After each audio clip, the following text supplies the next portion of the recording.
আরে এটা তো এক ঝলক মাত্র, আসল খেলা তো দেখবেন সিনেমা হলে। আমি চ্যালেঞ্জ দিলাম, বরবাদ আপনারা বারবার দেখতে চাইবেন। হ্যাঁ, বরবাদের টিজার মুক্তির পর এভাবেই বললেন ভিলেন মিশা সওদাগর। গতকাল সন্ধ্যায় প্রকাশ করা হয় বরবাদ সিনেমার টিজার। প্রকাশের মাত্র কিছু সময়ের মধ্যেই ট্রেন্ডিংয়ে উঠে যায় টিজারটি। তবে এবার টিজার নিয়ে কথা বললেন বরবাদের ভিলেন মিশা সওদাগর। সম্প্রতি তিনি আজ এক ইন্টারভিউতে বলেন, বরবাদ এমন একটি সিনেমা হতে চলছে যা আমাদের ইন্ডাস্ট্রিকে বদলে দিবে।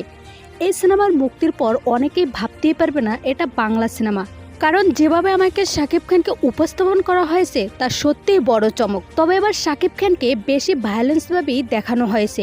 একবার যে এই সিনেমা দেখবে সে বারবার দেখতে চাইবে। তিনি আরও বলেন, টিজার তো মাত্র এক ঝলক ছিল, আসল খেলা তো দেখবেন সিনেমা হলে। আমি চ্যালেঞ্জ দিয়ে বলতে পারি, আপনি না দেখে পারবেনই না, এই সিনেমা দেখতেই হবে। উল্লেখ্য, টিজারে এক ঝলক দেখানো হয় মিশা সওদাগরকে, যা দেখে অনেকেই বলতেছে দুজন ভিলেনের সাথে খেলা জমবে শাকিব খানের। সো ভিউয়ার্স, আপনার কি মনে হয় নতুন রেকর্ড গড়বে বরবাদ? জানিয়ে দিন কমেন্ট করে।